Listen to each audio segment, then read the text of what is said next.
జగిత్యాల జిల్లా కేంద్రంలో ఘనంగా మాజీ మంత్రి జీవన్ రెడ్డి 75వ జన్మదిన వేడుకలు నిర్వహించారు. జిల్లా నలుమూలల నుంచి వేలాదిగా తరలివచ్చి శుభాకాంక్షలు తెలిపారు కాంగ్రెస్ పార్టీ నాయకులు, కార్యకర్తలు, అభిమానులు. ఈ సందర్భంగా మంత్రి జీవన్ రెడ్డి మాట్లాడుతూ సుదీర్ఘ ప్రజా జీవితంలో ప్రజా సమస్యల కోసం పోరాటం చేయడం తన బాధ్యతగా భావించానన్నారు. ప్రజా సేవలో 4 దశాబ్దాలుగా పదవి ఉన్నా లేకున్నా రాజ్యాంగం పట్ల నిబద్ధమైన పౌరుడిగా సేవ చేస్తున్నానన్నారు. జై బాపు, జై భీమ్, జై సంవిధానాన్ని రాహుల్ గాంధీ పిలుపు నాకు ఆదర్శమన్నారు. రాజ్యాంగ పరిరక్షణ కోసం రాజ్యాంగానికి తూట్లు పొడిచే వారిని నిలువరించడం ప్రతి కాంగ్రెస్ పార్టీ కార్యకర్త బాధ్యత అని పిలుపునిచ్చారు. ఉమ్మడి ఆంధ్రప్రదేశ్ రాష్ట్రంలో మున్సిపల్ ఎన్నికల్లో రాష్ట్రమంతా టీడీపీ గెలుపొందితే జగిత్యాల మాత్రం కాంగ్రెస్ జెండా ఎగురవేశామన్నారు. పాండవులు అజ్ఞాతవాసం ముగిసిన తర్వాత విజయం సాధించారు. మున్సిపల్ ఎన్నికల్లో మనందరి అజ్ఞాతవాసం ముగుస్తుందన్నారు. రాబోయే కాలం ధర్మానిది, న్యాయానిది అన్నారు. రాబోయే మున్సిపల్ ఎన్నికల్లో కాంగ్రెస్ జెండా ఎగురవేస్తామన్నారు. వలసదారులు అడ్డదారిలో రావాలని చూస్తే సహించేది లేదన్నారు. శ్రీరామచంద్రమూర్తి తనకు ఆదర్శమన్నారు. తనపై ప్రజలు చూపించిన అభిమానానికి ధన్యవాదాలు తెలిపారు. అందరికీ సేవ చేసే అవకాశం రావడం నా అదృష్టం. 50 ఏళ్లుగా అవిశ్రాంతంగా ప్రజా సేవ చేస్తున్నా. జీవితం ఉన్నంత కాలం ప్రజల హక్కుల కోసం, ప్రజల సమస్యల కోసం, పరిష్కారం కోసం పోరాటం చేస్తారన్నారు. జై బాపు. ఈ దేశానికి స్వతంత్రం తీసుకొచ్చిన గొప్ప నాయకుడు మహాత్మా గాంధీ గారు చెప్పంటారు. అందుకే జాతి పితగా పిలువబడతారు చెప్పంటారు. జై భీమ్. ఇవాళ బాబాసాహెబ్ బిఆర్ అంబేద్కర్ గారు ఏదైతున్నదో మనకు అందించిన రాజ్యాంగ మూలం ఇవాళ ఫలితాలు ఏదైతుందో, ఫలం ఏదైతుందో మన దేశాన్ని ప్రపంచ దేశాల్లోకి వెళ్ళా అగ్రస్థానాలు నిలబెట్టగలిగిందని చెప్పంటే అది బాబాసాహెబ్ బిఆర్ అంబేద్కర్ గారు మనకు అందించిన రాజ్యాంగం అని చెప్పంటున్నారు. జై సంవిధాన్. మన నినాదం ఏదైతుందో జై బాపు, జై భీమ్, జై సంవిధాన్. రాజ్యాంగ పరిరక్షణ కొరకు పాటుపడము.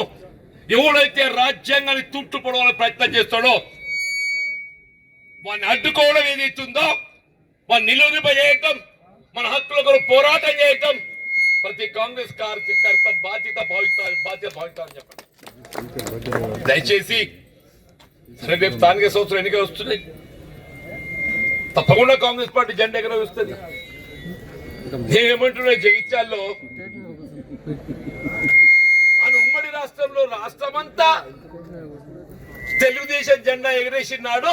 జగిత్యాల్లో కాంగ్రెస్ పార్టీ జెండా ఎగరేసిందా? రాష్ట్రమంతా తెలుగుదేశం జెండా ఎగరేసింది. 87లో ఎన్టీ రామారావు గారు 2వ పర్యాయ ముఖ్యమంత్రి బాధ్యతలు చేపట్టిన తర్వాత నిర్వహింపబడ్డ ఎన్నికల్లో జగిత్యాల మున్సిపాలిటీలో పుప్పాల ఆశాలు గారు ఏదైతున్నదో మున్సిపల్ చైర్పర్సన్ ఎంపీ కావడం జరిగిందని చెప్పంటారు. 2వ పర్యాయం 94లో తిరిగి రామారావు గారు తదుపరి చంద్రబాబు నాయుడు ముఖ్యమంత్రి కావడంతో మొత్తం రాష్ట్రం అంతా టీడీపీ, మొత్తం రాష్ట్రం అంతా టీడీపీ. జగిత్యాల నియోజకవర్గం మాత్రం ఏదైతుందో 100కు 100% స్థానిక సంస్థలు కాంగ్రెస్ పార్టీ కైవసం చేసుకుందా. జగిత్యాల మున్సిపాలిటీ 32 ఉంటే 27 గెలిచినామో, 27 గెలిచినాయి. 32 ఉంటే 27 గెలిచినాయి. మల్యాల మండలం ఏదైతున్నదో 12 ఎంపీటీస్ ఉంటే 12 గెలిచిందా. జగిత్యాల మండలం 16 ఉంటే 11 గెలిచినామన్నా. కొడిమేల 11 ఉంటే 9 గెలిచామని చెప్పి అంటున్నా. ఇక్కడ మనం పెగడపల్లి గెలిచినాం, గొల్లపల్లి గెలిచినాం. మొత్తం స్థానిక సంస్థలు రాష్ట్రమంతా తెలుగుదేశం చంద్రబాబు నాయుడు. కాంగ్రెస్ లో మాత్రం వాడిని అడుగు పెట్టనీయలేదు అని చెప్పట్టు. నేను రాబోయే స్థానిక సంస్థల ఎన్నికల్లో ఇలా కాంగ్రెస్ పార్టీ జెండా ఎగరవేయటమే కాదు, అవకాశవాదులు ఎవడొచ్చినా కానీ వాడిని అడ్డం బండైనా కానీ వాడిని అడుగు పెట్టనీయమని చెప్పంటున్నా. ఇది మా హక్కు అంటున్నాను. మా 10 ఏళ్ల శ్రమకు ఫలితం పొందబోతాం. రేపు మా 10 ఏళ్ల శ్రమకు ఫలితం అని చెప్పంటున్నా. ఎవడైనా అడ్డదారిలో రావాలని ప్రయత్నం చేస్తే అక్కడనే అడ్డంగా తొక్కుతామని చెప్పంటున్నా. నేను జాగ్రత్త. ఈ జన్మదినం అనేది ఏదైతుందో నా చివరి వరకు ఎన్ని చెప్పాను. ప్రజా జీవితం నిజంగా అదృష్టమే. ఇటువంటి జీవితం అందరికి రాదు. ఇటువంటి జీవితం అందరికి రాదు. నన్ను అంటారు అందరూ, అరే ఇది ఏం సార్ కాంగ్రెస్ వచ్చి కూడా మనకి కష్టాలు ఏంటంటే అరే నాన్న కష్టాలలోనే మనకు గుర్తింపు వస్తుంది. మనకి గుర్తింపు ఎప్పుడు వస్తుంది? కష్టాలలోనే గుర్తింపు వస్తుంది. సుఖంలో కూడా గుర్తిస్తాడే. మన కష్టాలలో ఉన్నాం కాబట్టే జనం మనం గుర్తిస్తున్నారు. జనం మనకు అన్యాయం జరుగుతుంది కాబట్టే జనం మనం గుర్తిస్తున్నారు.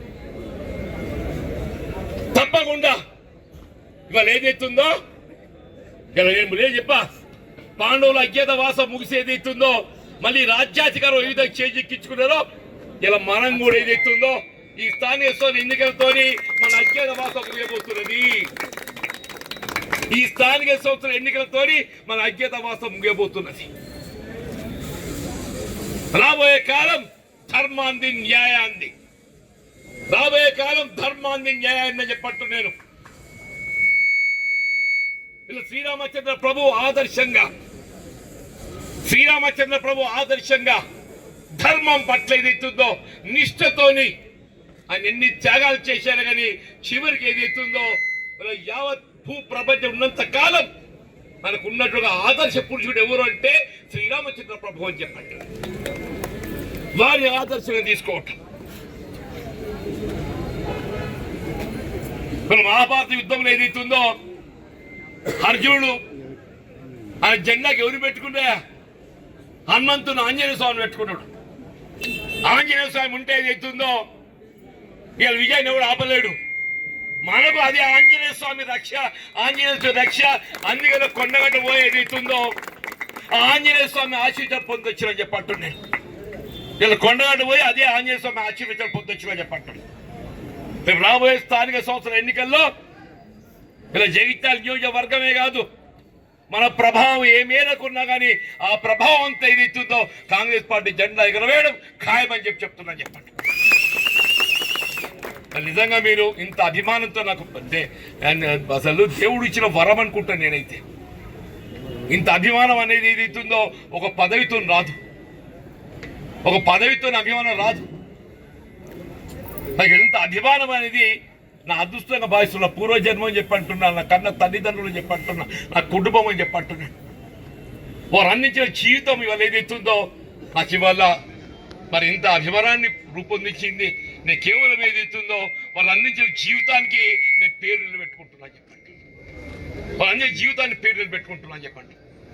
దయచేసి అందరం కూడా ప్రజాసేవే పరమావధిగా మనకున్న అవకాశం మన జీవితం వెళ్ళిపుచ్చాలని చెప్పని నేను ఎక్కువగా సమయం తీసుకోకుండా మరి ఇంత ఉత్సాహంగా మరి ఈ కార్యక్రమాన్ని నిర్వహింపజేసి నాకు జీవితంలో ఒక తృప్తినిచ్చే విధంగా 75వ సంవత్సరం అంటే ఇక దాన్ని ఏం అంటారు నాకు తెలియదు. ఏమంటారు దాన్ని గోల్డెన్ జూబ్లీ అంటారా లేకుంటే ఏమంటారు ముగ్గురు అన్న